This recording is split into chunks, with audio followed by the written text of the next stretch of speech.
সবাইকে স্বাগত জানাই।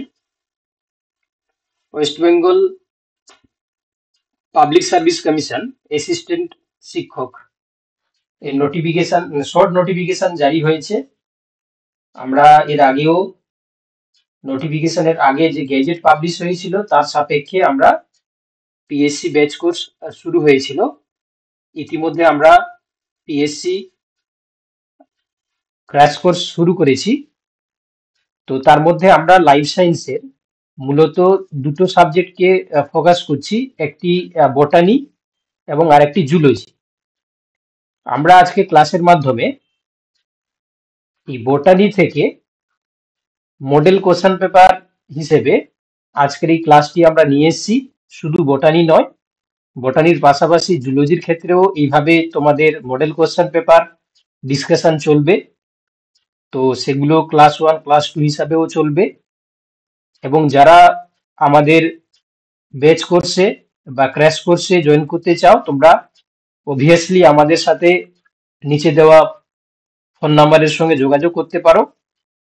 আজকে মূলত আমরা এই ক্লাসে বটানি থেকে most important model question paper আমরা ডিসকাস করব। তো আজকে যে কোশ্চেনটি প্রথমে রাখা হয়েছে সেটি ইংলিশ এবং বাংলা দুটো ভার্সানেই রাখা হয়েছে। শুধু তাই নয়, সমস্ত কোশ্চেনই আমরা বাংলা এবং ইংরেজি ভার্সান করে আমরা তোমাদের সামনে তুলে ধরব। তো আমরা দেখে নেব প্রথম যে question, if the cell is placed in hypertonic solution what will happen. অর্থাৎ যদি আমরা একটা সেলকে হাইপারটোনিক সলিউশনে রেখে দিই তাহলে কি ঘটবে। ঠিক আছে, যে সলিউশনটায় রাখছি এই সলিউশনটা হচ্ছে তোমার হাইপারটোনিক সলিউশন। তো হাইপারটোনিক সলিউশনের মধ্যে যদি আমরা সেলকে রাখি তাহলে অপশন এ বলছে এন্ডোসমোসিস, অপশন বি এক্সোসমোসিস, ডিপ্লাজমোলাইসিস নাকি নো চেঞ্জ। অর্থাৎ কোষটিকে যদি আমরা হাইপারটোনিক দ্রবণে স্থাপন করি তাহলে কি হবে, এন্ডোসমোসিস, এক্সোসমোসিস, ডিপ্লাজমোলাইসিস নাকি কোনো পরিবর্তন হবে না। তো আমরা অসমোসিস সম্বন্ধে জানি। অসমোসিসকে মেনলি দুটো ভাগে ভাগ করা হয়, একটা এন্ডোসমোসিস, একটা এক্সোসমোসিস। তো যখন আমরা কোনো হাইপারটোনিক সলিউশনের মধ্যে কোনো একটা সেলকে, এটা একটা সেল রাখি আমরা, তাহলে আমরা বলে দিই যে এই হাইপারটোনিক সলিউশনের যে কনসেন্ট্রেশনটা নিশ্চয়ই বেশি, সেলের কনসেন্ট্রেশনটা কম, তাহলে অসমোসিস অনুযায়ী কম থেকে বেশির দিকে সলিড পার্টিকেল মানে সলভেন্ট যেটা সেটা হচ্ছে মুভ করবে। তো এই কারণে সেল থেকে ওয়াটার গুলো সলিউশনের দিকে যাওয়া শুরু করবে। তো এই কারণে যে প্রসেসটা আমরা এখানে দেখতে পাবো, যেহেতু হাইপারটোনিক সলিউশনে রাখা হয়েছে তাহলে এক্সো অসমোসিস আমরা দেখতে পাবো। তাহলে অপশন বি হয়ে যাওয়া উচিত তোমাদের সঠিক উত্তর। ঠিক আছে, অপশন বি হয়ে যাওয়া উচিত এখানে সঠিক উত্তর। চলো আমরা এবারে কোশ্চেন নাম্বার 2 তে যাব। The soil is physiologically dry when it has no hygroscopic water, concentration of soil solution is higher than cell, soil temperature is 4 degrees Celsius, excess of CO2 in soil। অর্থাৎ মাটি শারীরবৃত্তীয়ভাবে শুষ্ক হয় কখন, যখন এতে কোনোভাবেই হাইগ্রোস্কোপিক জল নেই, থাকে না, মাটির দ্রবণের ঘনত্ব কোষের তুলনায় যখন বেশি থাকে, মাটির তাপমাত্রা 4 ডিগ্রি সেলসিয়াস হয়ে থাকে, বা মাটিতে অতিরিক্ত CO2 থাকে। তো প্রথম হচ্ছে কি অপশন সি এবং ডি সরাসরি তো বাদ চলে যাবে, বাকি পড়ে থাকলো অপশন এ এবং বি। ঠিক আছে, কারণ আমরা সয়েলের টেম্পারেচারের সঙ্গে ফিজিওলজিক্যাল ড্রাই কন্ডিশন আমরা রিলেট করি না, বা CO2 প্রেজেন্সটাকে আমরা বা এক্সচেঞ্জটাকে আমরা কোনোদিন রিলেট করি না। বাকি যেটা আমরা দেখতে পাচ্ছি অপশন বি এরটা হওয়ার সম্ভাবনাটা খুব বেশি, কারণ যখন হচ্ছে কি কনসেন্ট্রেশন অফ তোমার soil solution higher than cell, মানে সেলের যে কনসেন্ট্রেশনের থেকে সয়েলের মধ্যে যে সলিউশন রয়েছে, ঠিক আছে, ধরো এটা হচ্ছে কি তোমার সয়েল আর এটা হচ্ছে কি তোমার সেল, এই এই দুজন আমরা কনসেন্ট্রেশন মাপলাম। সয়েলের যে সলিউশন তোমার হচ্ছে যদি কনসেন্ট্রেশনের হচ্ছে কি তোমার বেশি হয়, সয়েলের মধ্যে যে সলিউশন থাকবে এবং সেলের মধ্যে যে সলিউশন থাকবে তার যদি কনসেন্ট্রেশন কম থাকে, তখন আমরা এটাকে এই তোমার হচ্ছে কি সয়েলের যে তোমার হচ্ছে কি কনসেন্ট্রেশনটাকে আমরা ফিজিওলজিক্যাল ড্রাই কন্ডিশন আমরা বলে থাকি। তাহলে এই জন্য অপশন বি হয়ে যাবে এখানে সঠিক উত্তর। চলো option 3, the rate of absorption of water is slow at temperature near freezing point. অর্থাৎ জলের শোষণের হার ফ্রিজিং পয়েন্টের কাছাকাছি তাপমাত্রায় কমতে থাকে। ঠিক আছে, rate of absorption of water is slow at temperature near freezing point. অর্থাৎ ওয়াটারের অ্যাবজর্পশন রেটটা ফ্রিজিং পয়েন্ট টেম্পারেচারের কাছে কম হয়। এটার পিছনে কি কারণ? অপশন এ বলছে দেখো, it is mainly a metabolic process, cell membrane become more permeable, growth of cell stops, transpiration is retarded. Okay, তো যেহেতু দেখো এখানে বলেছে যে টেম্পারেচার নিয়ার ফ্রিজিং পয়েন্ট, তাহলে ফ্রিজিং পয়েন্টে যদি টেম্পারেচার চলে যায় তাহলে সেখানে আমরা কি কন্ডিশন দেখতে পাবো? এখানে যে কোশ্চেন গুলো এখানে বলা হয়েছে, তো তার সাপেক্ষে যদি আমরা উত্তর করার চেষ্টা করি, ঠিক আছে, তাহলে দেখো এখানে আমরা মেনলি দেখতে পাচ্ছি যে মেটাবলিক প্রসেস মেনলি তোমার হচ্ছে কি এফেক্টেড হবে, নাকি সেল মেমব্রেন হচ্ছে কি বিকাম মোর পারমিয়েবল হয়ে যায়, গ্রোথ অফ সেলটা স্টপ হয়ে যায়, নাকি ট্রান্সপিরেশন ইত্যাদি। তো এখানে ট্রান্সপিরেশন বা বাষ্পীভবনটা হচ্ছে ফ্রিজিং পয়েন্টে তোমার স্লো হয়ে যায়, যার কারণে আমরা কি দেখতে পাবো না, তোমার রেট অফ ট্রান্সপিরেশনটাও স্লো হয়ে যাবে। ঠিক আছে, অপশন ডি হয়ে যাবে এখানে সঠিক উত্তর। চলো এবার আমরা পরের কোশ্চেনে যাব। Question number 4. If chlorophyll is burned, what element will be left? অর্থাৎ যদি বলছে যে কোনো ক্লোরোফিল পুড়ে যায়, ঠিক আছে, বা বার্ন হয়ে যায়, তাহলে সেখানে আমরা কি দেখতে পাবো? তাহলে কোন এলিমেন্ট হচ্ছে কি তোমার, what element will be left, তাহলে কোন এলিমেন্ট পড়ে থাকবে? তাহলে ক্লোরোফিলের জন্য তোমার হচ্ছে কি, যদি ক্লোরোফিল ড্রাই হয়ে যায় তাহলে আমরা কি দেখতে পাবো? তাহলে সেখানে ম্যাগনেসিয়াম আমরা হচ্ছে কি পড়ে থাকতে দেখতে পাবো। অপশন সি হয়ে যাবে সঠিক উত্তর। চলো এবার বলছে, if in succulent plants the stomata open in night and close by day, which of the following would be best hypothesis to explain the mechanisms of stomatal action in night only? অর্থাৎ বলছে যে সমস্ত succulent plant মানে যারা জেরোফাইটিক plant, তাদের ক্ষেত্রে রাতে stomata খোলা থাকে, দিনের বেলা বন্ধ থাকে, এটা আমরা সবাই জানি, যাদেরকে আমরা কেম প্ল্যান্ট বলি, তাই না, কেম প্ল্যান্ট। তো এর কারণ হিসাবে ব্যাখ্যা করার জন্য আমরা নিচে কোনটি বলতে পারি? তো এখানে বলছে দেখো, C O two use of increased the pH result in accumulation of sugars, নাকি CO2 accumulates reduced pH stimulates enzyme resulting in accumulation of sugars, নাকি বলছে increase in CO2 concentration conversion of organic acid into starch resulting the increase of uptake of the potassium ion and water, নাকি বলছে low CO2 concentration accumulation of organic acid resulting in the increased concentration of the cells। দেখো কোশ্চেনটা একটু তো length রয়েছে, বুঝতে একটু অসুবিধা হতে পারে, বাট যেটা আমরা খুব সহজে ভাবে এটাকে বর্ণনা করব, যে সাকুলেন্ট প্ল্যান্টের ক্ষেত্রে দিনের বেলায় স্টোমাটা বন্ধ থাকে, রাতের বেলা খোলা থাকে। এর পিছনে যে কারণ হিসাবে আমরা দেখতে পাই কি, যে CO2 কনসেন্ট্রেশন কমে যাচ্ছে, জৈব অ্যাসিড জমা হয়, যার ফলে কোষরসের ঘনত্বটা বৃদ্ধি পায়। তোমরা জানো সবাই যে যেহেতু জেরোফাইটিক প্ল্যান্টের ক্ষেত্রে মাটিতে ওয়াটারের ডেফিসিয়েন্সি থাকে, এবং সেই ডেফিসিয়েন্সিটাকে যাতে ফুলফিল করা যায় তার জন্য তারা দিনের বেলা স্টোমাটাটাকে বন্ধ রাখে। যদি খোলা রাখতো তাহলে ওয়াটার গুলো ট্রান্সপিরেশন হয়ে যেত।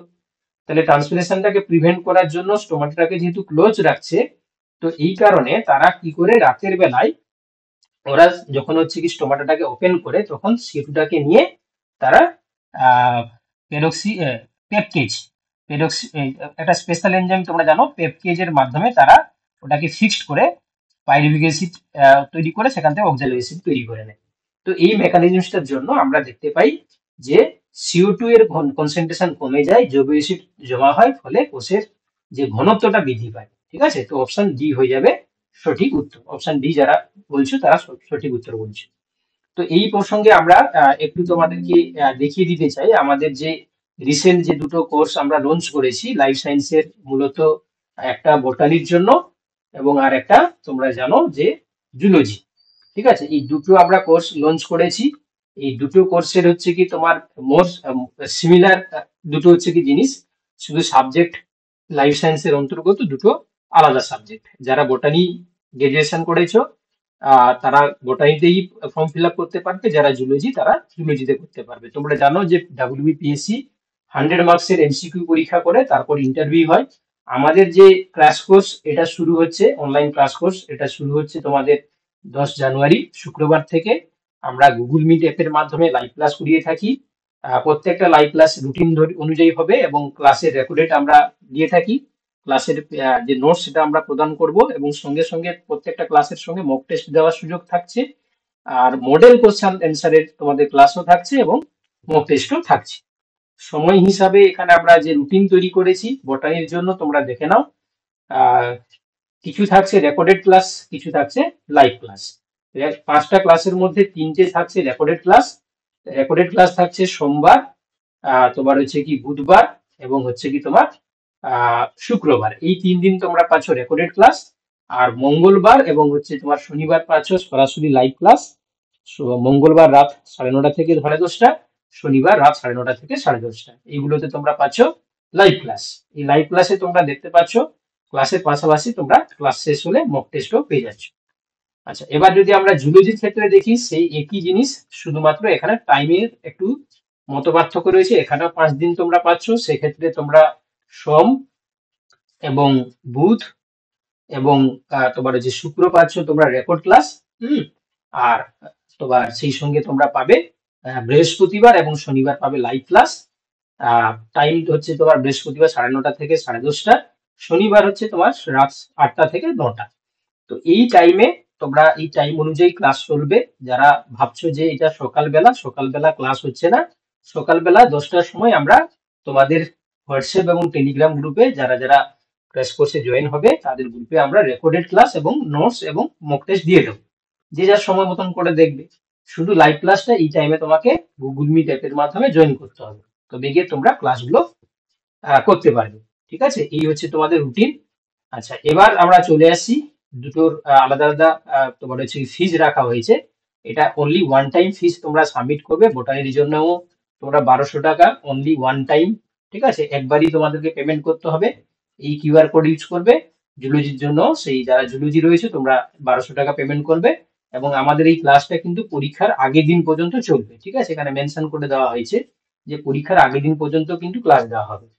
মূলত তোমরা জানো যে সিট সংখ্যা যদিও কম থাকবে, তবে এটাকে কেউ তোমরা একদম মাথা থেকে দূর করলে হবে না। কিছুদিন আগে তোমরা জানো যে মাদ্রাসা পরীক্ষা হয়েছিল, তাতেও সিট কম ছিল, কিন্তু যারা সিরিয়াস ভাবে পড়াশোনা করেছে তারা আজকে ইন্টারভিউর জন্য প্রিপারেশন নিচ্ছে। তোমরা জানো যে 6 তারিখ থেকে বা হ্যাঁ 6 তারিখ থেকে তাদের ইন্টারভিউ শুরু হয়ে যাচ্ছে। আমাদের যে কোর্সগুলো হয়েছিল তার মধ্যে যারা নিয়েছিল, তোমরা দেখতে পাচ্ছ এখানে প্রায় তোমরা দেখতে পাচ্ছ যে 133 জন মতন হচ্ছে কি দেখো ইন্টারভিউর জন্য প্রিপারেশন নিচ্ছে। এটা আমাদের পেড গ্রুপ, ইন্টারভিউ প্রস্তুতি করানো হচ্ছে এখনো। তোমরা জানো এখানে ডেমো টিচিং বা তোমরা মক ইন্টারভিউ যারা আছে পাস করেছে তারা এখানে প্রিপারেশন নিচ্ছে। এদের মধ্যে আমাদের লাইফ সায়েন্সে যে ক্র্যাশ কোর্স ছিল আমাদের, ঠিক আছে, লাইফ সায়েন্সে যে ক্র্যাশ কোর্স ছিল তাতে প্রায় হচ্ছে কি তোমরা জানো যে এখানে এই আগের যে মাদ্রাসা সার্ভিসের জন্য যে ক্র্যাশ কোর্স হয়েছিল সেখানে 347 জন মতন এখানে ভর্তি হয়েছিল। ঠিক আছে, এই ক্র্যাশ কোর্স হচ্ছে কি তারা করেছিল। তো তার মধ্যে এখানে অনেকেই যারা সুযোগ পেয়েছে এই মাদ্রাসা সার্ভিসে। তো এই জন্য তোমাদের উদ্দেশ্যে বলা, যারা সিরিয়াস ভাবে এই পরীক্ষাটাকে নিতে চাইছো তারা প্রথম দিন থেকেই ইন্টারভিউটা শুরু করে মানে তোমার প্রস্তুতি নেওয়া শুরু করে দাও। এখানে আলাদা করে তোমাদের এখানে কোয়ালিফিকেশন এবং রিক্রুটমেন্ট প্রসেসটাও বলা রয়েছে। তোমরা জানো আমরা যারা হচ্ছে কি পেমেন্ট করে স্ক্রিনশট পাঠায় তাদেরকে আমরা হোয়াটসঅ্যাপ এবং টেলিগ্রাম গ্রুপে জয়েন করিয়ে নিই এবং সেখানেই সমস্ত ক্লাসের যে মেটেরিয়াল থেকে শুরু করে লাইভ ক্লাসের লিঙ্ক এবং মক টেস্টের লিঙ্ক সমস্তটা দেওয়া হয়। তো আমরা ফিরে যাচ্ছি আমাদের ক্লাসের আলোচনাতে। ঠিক আছে, কোশ্চেন নাম্বার 6 হবে। তো কোশ্চেন নাম্বার 6 বলছে, দেখো, which of the following statements is true with regarded to the light reaction of photosynthesis. অর্থাৎ তোমরা জানো যে ফটোসিনথেসিসের ক্ষেত্রে দুটো রিয়াকশন হয়, রিয়াকশন লাইট রিয়াকশন আর ডার্ক রিয়াকশন বা লাইট ইন্ডিপেন্ডেন্ট রিয়াকশন আমরা বলে থাকি। তো সেক্ষেত্রে নিচে যে স্টেটমেন্ট গুলো দেওয়া রয়েছে তার মধ্যে কোনটি সঠিক বিবৃতি সেটা আমাদেরকে বলতে হবে। তো এখানে দেখো চারটি যেটা রয়েছে, প্রথমে যেটা আমরা পড়বো যে PS1 তে reaction centre chlorophyll A, sorry PS2 তে তোমার হচ্ছে কি শোষণ যে শিখর বা অ্যাবজর্পশন যে পি সেটা 700 ন্যানোমিটার, হেন্স সেই জন্য আমরা তাকে P700 বলি। PS1 টাকে বলছে যে 680, যার কারণে আমরা এটাকে আমরা P680 বলে থাকি। আর এক্ষেত্রে বলছি যে splitting of water molecules is associated with the PS one, আর PS one and PS two are involved in Z scheme. তো দেখো এখানে একটু তোমাদেরকে বলে রাখি যে যেটা পিএস2 সেটা হচ্ছে কি P680, তাই না? P680, এবং যেটা হচ্ছে কি তোমার পিএস1 সেটা হচ্ছে কি তোমার P700, এটা তোমরা সবাই জানো। তো এই জন্য স্টেটমেন্ট 1 স্টেটমেন্ট 2 বাদ চলে গেল, বাকি পড়ে থাকলো অপশন সি, এটাও বাদ চলে যাবে কারণ ওয়াটার স্প্লিটটা হয়ে থাকে পিএস2 তে, পিএস1 এ নয়। আর যেটা আমরা পিএস1 এবং পিএস2 দুটোই জেট স্কিম, এটাতে আমরা দেখতে পাই।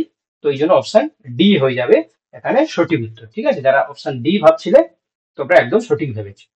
কোশ্চেন নাম্বার 7, এখানে বলেছে যে ক্রেবস সাইকেলের যে সিকোয়েন্স গুলো, যে প্রোডাক্ট গুলো তৈরি হয় তার যে সিকোয়েন্স যদি আমরা সাজাই, তাহলে এখানে উত্তর হয়ে যাবে কি অপশন এ, হ্যাঁ, আইসোসাইট্রিক অ্যাসিড, সেখান থেকে অক্সালো সাকসিনিক অ্যাসিড, সেখান থেকে আলফা কিটো গ্লুটাটিক অ্যাসিড। তো এখানে তোমরা দেখতে পাচ্ছ যে ক্রেবস সাইকেলে আমরা জানি এসিটাইল কোয়ে প্রবেশ করছে ক্রেবস সাইকেলে, তারপর সেখানে সাইট্রেট, আইসোসাইট্রেট, আলফা কিটো গ্লুটারেট, সাকসিনিল কোয়ে, সাকসিনেট, ফিউমারেট, আবার মেলেড হয়ে আমরা এখানে আহ, এই যে অক্সালো এসিটাইল কোয়ের সঙ্গে আবার বিক্রিয়া করে সাইট্রেট তৈরি করার জন্য কাজে লাগে। তো এইটা আমরা যে পাদয়টা দেখতে পাচ্ছি তার মধ্যে যে সিকোয়েন্স গুলো দেওয়া রয়েছে সেটা আমরা দেখতে পাচ্ছি। দেখো আইসোসাইট্রেট, তারপর হচ্ছে কি আমরা দেখতে পাচ্ছি যে এখান থেকে অক্সালো সাকসিনেট, তারপর হচ্ছে কি তোমার আলফা কিটো গ্লুটারেট। ঠিক আছে, আচ্ছা মনে হয় একটু তোমার গড়বড় রয়েছে। আইসোসাইট্রিক অ্যাসিড, আইসোসাইট্রিক অ্যাসিড, তাই তো? আচ্ছা ওটা আছে অক্সালো সাকসিনিক, অক্সালো আইসোসাইট্রিক অ্যাসিড, তারপর হচ্ছে কি তোমার অক্সালো, সেখান থেকে আলফা কিটো গ্লুটারেট। ঠিকই আছে, ঠিক আছে, তাহলে এটা হচ্ছে কি তোমার এই পাথওয়ের মাধ্যমেই চলবে। ওকে, সাকসিনেট আছে এখানে অক্সালো অ্যাসিডেট। ঠিক আছে, আইসোসাইট্রেট, আলফা কিটো গ্লুটারেট না, এটা হচ্ছে কি তোমার অপশন ডি এরটা হবে, এটা অপশন এ এরটা হবে না। আমরা পরিষ্কার ভাবে এখানে দেখতে পাচ্ছি অপশন ডি হবে, কোনো কারণে এখানে এ হয়ে গেছে, এটা হবে না। কারণ আমরা এখানে যদি অপশনের সাপেক্ষে দেখি, তোমরা দেখতে পাচ্ছ যে আইসোসাইট্রিক অ্যাসিড, সাইট্রেট, আলফা কিটো গ্লুটারেট, আলফা কিটো গ্লুটারেট, তারপর হচ্ছে কি অক্সালো সাকসিনেট, অক্সালো সাকসিনেট, অক্সালো সাকসিনেট কয়। ঠিক আছে, তাহলে অপশন এটা এখানে মনে হচ্ছে যে অপশন ডি এরটা হবে। ঠিক আছে, একটু চেঞ্জ করে নেবে, এখানে অপশন ডি এরটা হওয়া উচিত, কারণ এখানে আইসোসাইট্রেট থেকে অক্সালো অ্যাসিটেট থেকে আলফা কিটো গ্লুটারেট নয়, তাহলে অপশন ডি এরটাই হবে। চলো নেক্সট। আচ্ছা এবার বলছে the cut surface of an apple fruit turn brown when in contact with air. আমরা যখন কোন একটা আপেলকে কেটে রাখি তাহলে এয়ারের সংস্পর্শে সেটা বাদামি বর্ণ ধারণ করে। যদি কাটা অ্যাপেল অ্যাসকর্বিক অ্যাসিডে ডোবানো হয় তবে বাদামি হয় না। ঠিক আছে, এর কারণ অ্যাসকর্বিক অ্যাসিড ড্যাশ। তো এর কারণ হিসাবে আমরা পরিষ্কারভাবে দেখতে পাই যে এখানে যে পলিফেনল যে তোমার তোমার হচ্ছে কি অক্সিডেজের কার্যকলাপ বাধা দেয়। অর্থাৎ হচ্ছে কি যখন আমরা এটাকে কেটে নিয়ে ভিটামিন সি সলিউশনের মধ্যে রাখি তাহলে এটা কিন্তু এই কালারটা চেঞ্জ হয় না। তার কারণ হচ্ছে কি তোমরা মনে রাখবে inhibits activity of polyphenol oxidase. Polyphenol oxidase থাকার কারণে সেটা কিন্তু এই যে কাটা ফলটাকে ব্রাউন কালারে ট্রান্সফরমেশনটাকে বাধা সৃষ্টি করে। অপশন বি হয়ে যাবে সঠিক উত্তর। চলো next question, question number 9, a plant bends towards the surface of light when exposed to light on only one side. তো এখানে আমরা কি দেখতে পাবো না, which of the following best explanation of the phenomenon. তো এখানে আমরা দেখতে পাচ্ছি যে একটা প্ল্যান্টকে লাইট সোর্সের কাছে রাখলে সেটা আলোর উৎসের দিকে ঝুঁকে পড়ে, এর সেরা ব্যাখ্যা হিসাবে আমরা কি দেখতে পাই? তো তোমরা সবাই জানো এর পিছনে কারণ যেটা রয়েছে, যেটাকে আমরা ফটোট্রপিজম বলি। তো এর জন্য অপশন এখানে হচ্ছে কি ফটোট্রপিজমের জন্য অক্সিন তোমার হচ্ছে কি কি করবে, ওইদিকে হচ্ছে কি আলোর বিপরীত দিকে জমা হবে এবং আলোর দিকে বের হয়ে যাবে। তোমরা সবাই পড়েছো, এটা একটা এক্সপেরিমেন্ট রয়েছে। তো এই জন্য হচ্ছে কি option some auxin accumulates shaded site in to induce greater cell elongation on the dead side. অর্থাৎ একটা অক্সিন যদি আমরা যদি বলে দিই, ধরো একটা একটা এখানে একটা লাইট সোর্স পড়ছে, তাহলে এর বিপরীত দিকে হচ্ছে কি তোমার অক্সিজেন জমা হবে, তাহলে এদিকে গ্রোথটা বেশি হবে। এটা যদি অক্সিজেন জমা হয় বেশি করে তাহলে গ্রোথটা হচ্ছে কি এখানে গ্রোথটা হচ্ছে বেশি দেখা যাবে, গ্রোথটা আমরা বেশি দেখতে পাবো, তাহলে এটা আলোর দিকে ক্রমশ বেন্ড হয়ে যাবে, তাই না? তো এই জন্য অপশন সি এখানে সঠিক আছে। Question number 10, pick out the correct statement. তো দেখো এখানে কিছু বিবৃতি দেওয়া রয়েছে, তার মধ্যে কোনটি সঠিক সেটা আমাদেরকে বেছে নিতে হবে। তো এখানে বলছে যে সাইটোকাইনিন বিশেষভাবে বার্ধক্য বিলম্বিত করে, অর্থাৎ বলছে cytokinin specially help in delaying senescence. Option B বলছে auxin are involved in regulating apical dominance, অর্থাৎ এপিক্যাল ডোমিনেন্সে অক্সিন সাহায্য করছে। অপশন সি বলছে ethylene specially useful in enhancing seed germination, অর্থাৎ ইথিলিন হচ্ছে কি তোমার সিড জার্মিনেশনটাকে এনহান্স করছে বা বাড়াতে সহায়তা করছে। জিব্বারেলিন বলছে রেসপন্সিবল অফ দ্য তোমার হচ্ছে কি responsible for immature falling of leaves, অর্থাৎ যেগুলো অপরিণত পাতা সেগুলোকে ঝরে পড়তে বাধা সৃষ্টি করছে। ঠিক আছে, রেসপন্সিবল করছে, অর্থাৎ তাকে তোমার হচ্ছে বাধা সৃষ্টি করছে না, তাকে ইন্ডিউস করছে। তো এখানে এই যে অপশন গুলোর মধ্যে যদি আমরা দেখি তাহলে কোনটা উত্তর হওয়া উচিত, কারণ যেহেতু কারেক্ট স্টেটমেন্ট বলেছে অপশন সি তো সরাসরি বাদ চলে যাবে। সি যদি বাদ চলে যায় অপশন এ এবং অপশন তোমার হচ্ছে কি সি বাদ চলে গেল। ঠিক আছে, সাইটোকাইনিন হচ্ছে কি তোমার সেনেসেন্সটাকে ডিলে করে, অপশন এ ঠিক আছে, মানে অপশন তোমার এখানে আমরা অপশন তোমার হচ্ছে কি এ দু জায়গায় রয়েছে, বাকি ডি আর বি এর মধ্যে আমরা খুঁজবো। ডি হচ্ছে কি দেখো অক্সিন তো অপিক্যাল ডমিনেন্স করে, ঠিক আছে, তাহলে অপশন এ এবং তোমার হচ্ছে কি বি এরটা ঠিক আছে, তাই তো অপশন এ এবং বি টা ঠিক আছে, মানে অপশন ডি এরটা হওয়া উচিত, অপশন ডি হয়ে যাবে এখানে সঠিক উত্তর। চলো next question number 11, which of the following statement regarding the 6 principles of international code of botanical nomenclature is correct, অর্থাৎ আন্তর্জাতিক উদ্ভিদ সংগঠন সম্পর্কিত যে নীতিমালা 6টি সেগুলো মূলনীতির মধ্যে কোনটি সত্য, এখানে যেগুলো দেওয়া রয়েছে। তো বলছে the application of names of the taxonomic groups is determined by means of the nomenclature type. আবার বলছে nomenclature of the taxonomic group is based upon priority of the publication. Scientific names of taxonomic groups are treated as Latin regardless of their derivatives. আমার মনে হচ্ছে সবগুলোই ঠিক আছে, উপযুক্ত সবকটি সত্য, তাহলে অপশন ডি এখানে সত্যি। চলো নেক্সট হচ্ছে কি question number 12, match the following. তো এখানে কিছু সায়েন্টিস্টের নাম দেওয়া রয়েছে এবং তাদের সম্ভবত এগুলো যে পাবলিশড তোমার না কোন দেশের সায়েন্টিস্ট সেটাকে আমাদেরকে বলতে হবে। ক্যারোলাস নিনিয়াস, এংলার, বেন্থাম এবং থিওফ্রাস্টাস। ঠিক আছে, খুবই ভালো কোশ্চেন, বটানি ক্ষেত্রে এই ধরনের কোশ্চেন এসে থাকে। ঠিক আছে, তো এক্ষেত্রে আমরা দেখে থাকি যে ক্যারোলাস নিনিয়াস এদের ইনি হচ্ছে কি তোমার যে দেশের সায়েন্টিস্ট সেটা হচ্ছে কি মূলত ক্যারোলাস নিনিয়াস হচ্ছে কি তোমার সুইডিশের সায়েন্টিস্ট। এংলার হচ্ছে কি তোমার মূলত আমরা দেখতে পাবো যে জার্মান বোটানিস্ট। বেনথাম হচ্ছে আমরা দেখতে পাবো যে বেনথাম হচ্ছে কি তোমার ইংলিশ, আর থিওফ্রাস্টাস হচ্ছে কি গ্রিক, তাই না, অপশন সি এখানে হয়ে যাবে সঠিক উত্তর। চলো next, outer most layer of the cell wall of gram positive and gram negative bacteria are of. তো এখানে যে অপশনগুলো রয়েছে তার মধ্যে আমরা দেখতে পাচ্ছি যে গ্রাম পজিটিভের ক্ষেত্রে আউটার লেয়ারে আমরা টিকোইক অ্যাসিড দেখতে পাই, গ্রাম নেগেটিভের ক্ষেত্রে লিপোপলিস্যাকারাইড, মানে যেটাকে আমরা সংক্ষেপে এলপিএস বলি, তাই না, তাহলে অপশন এখানে ডি এরটা কিন্তু সঠিক হয়ে যাবে, অপশন ডি সঠিক উত্তর। Question number 14, mycelium of rhizobium, sorry Rhizopus. Rhizopus একটা তোমরা জানো ফাঙ্গাস, তার যে যে অনুসূত্রগুলো যুক্ত হয়ে গিয়ে মানে হাইফা গুলো যুক্ত হয়ে গিয়ে মাইসেলিয়াম গঠন করে। তো রাইজোপাসের ক্ষেত্রে এরা সিনোসাইটিক হয়, তোমরা জানো যে সেপ্টাম থাকে না, মাল্টিপল নিউক্লিয়াস একটা তোমার হচ্ছে সেলের মধ্যে থাকে। তো ব্রাঞ্চড এবং সিনোসাইটিক শাখাযুক্ত সিনোসাইটিক মাইসেলিয়াম আমরা দেখতে পাবো, অপশন ডি হয়ে যাবে সঠিক উত্তর।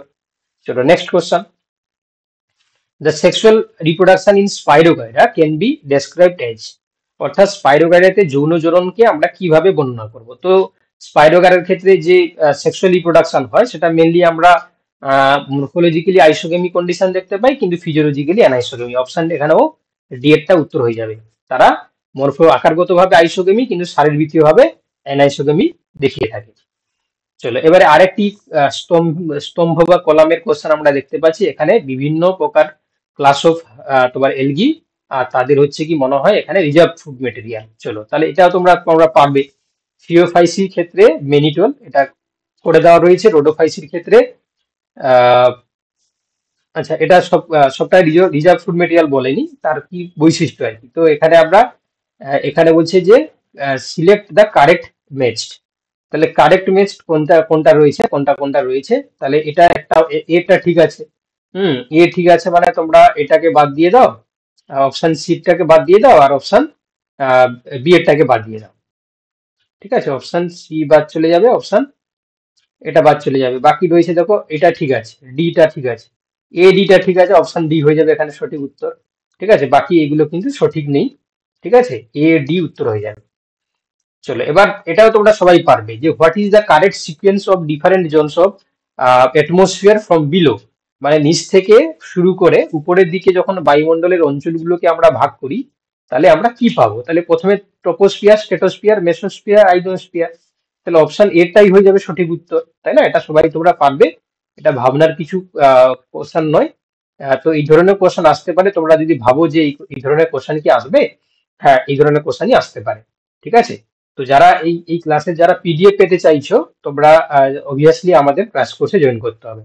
বাকি তোমরা যারা এই ধরনের ক্লাসগুলো দেখতে চাইছো, তোমরা এমনি তোমরা স্ক্রিনশট নিতে পারো। ঠিক আছে, যারা আমাদের ক্লাস কোর্সে রয়েছে তারা কিন্তু এর পিডিএফ পায় বা তারা পাবে, তোমরা কিন্তু এর স্ক্রিনশট গুলো নিয়ে নিতে পারো।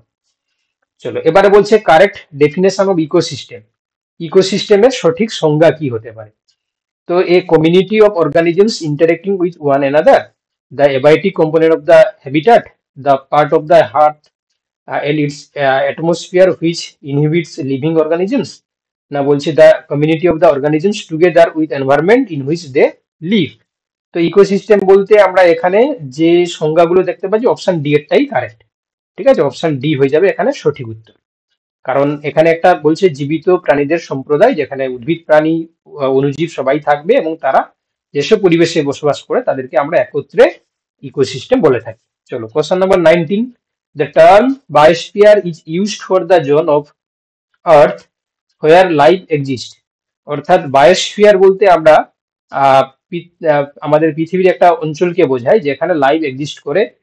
বলছে on the lithosphere surface, on the hydrosphere, in the hydrosphere, in the lithosphere and hydrosphere, in the lithosphere and hydrosphere and atmosphere। তাহলে দেখতে পাচ্ছ যেহেতু বায়োস্ফিয়ার বলেছে, তাহলে এখানে অপশন ডি হয়ে যাবে। বায়োস্ফিয়ারে আমাদের লিথোস্ফিয়ারও থাকবে, হাইড্রোস্ফিয়ারও থাকবে এবং আয়নোস্ফিয়ারও থাকবে।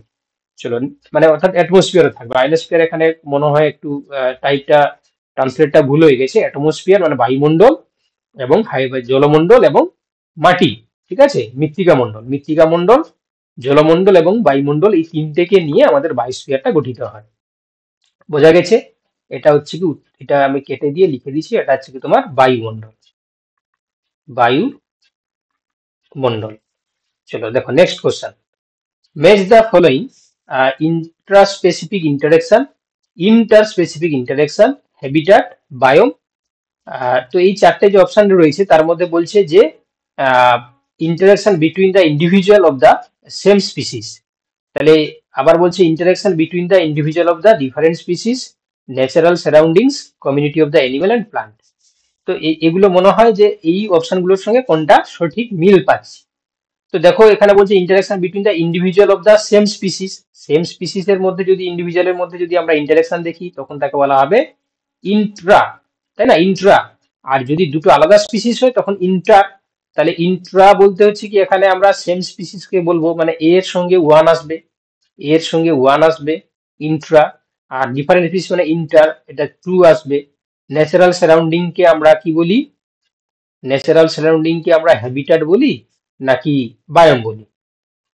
তাহলে এটাকে ন্যাচারাল হ্যাবিটাটকে, যেখানে সারাউন্ডিংটাকে আমরা হ্যাবিটাট বলবো, এটা তিন আছে। আর interaction between the individual, sorry বায়োমকে আমরা community of the animal and plants বলতে পারি। তাহলে এটা হচ্ছে কি তোমার চার। তাহলে উত্তর হয়ে যাবে কি, প্রত্যেকটা ম্যাচ করানো আছে, অপশন এটা হয়ে যাওয়া উচিত। দেখে নি উত্তর তাও, অপশন সি বলছে, একের এ, দুইয়ের বি, তিনের সি, চারের ডি। ও সরি, এখানে তো তোমার একের এ, দুইয়ের না, এখানে সি করে দেওয়া আছে। না, আমরা ঠিকই ভেবেছি কিন্তু এখানে তো ভুল আছে অপশানে। তাহলে প্রত্যেকটা তো দেখো, একের এ, দুইয়ের দুই, তিনের হচ্ছে কি তিন, চারের চার, তাহলে এটা অপশন সি এর সঙ্গে আছে বাবা। তাহলে অপশন সি এরটাই হবে, অপশন এটা তো ম্যাচ করা নেই, তাহলে অপশন এটা হবে না, অপশন সি এরটাই সঠিক করা আছে। ঠিক আছে, অপশন সি হয়ে যাবে এখানে সঠিক উত্তর, অপশন কিন্তু এ নয়। ওকে, চলো, তাহলে আপাতত হচ্ছে কি আমরা যতগুলো কোশ্চেন দেওয়া ছিল সবগুলো আমরা দেখার চেষ্টা করলাম। যারা মনে করছো আমাদের ক্রাশ কোর্সে জয়েন করার, তোমরা অবভিয়াসলি আর দেরি না করে তোমরা যোগাযোগ করতে পারো। তোমাদের থিওরি ক্লাসগুলোকে তোমরা কন্টিনিউ রেখে প্রশ্ন উত্তরগুলো প্র্যাকটিস করতে পারো। ঠিক আছে? তো আজকে ক্লাস আমরা এতটুকু করলাম। বাকি ক্লাস 2 তে আমরা বাকি যে সমস্ত মডেল কোশ্চেন পেপার রয়েছে সেগুলো আমরা নিয়ে আলোচনা করবো। তো সবাই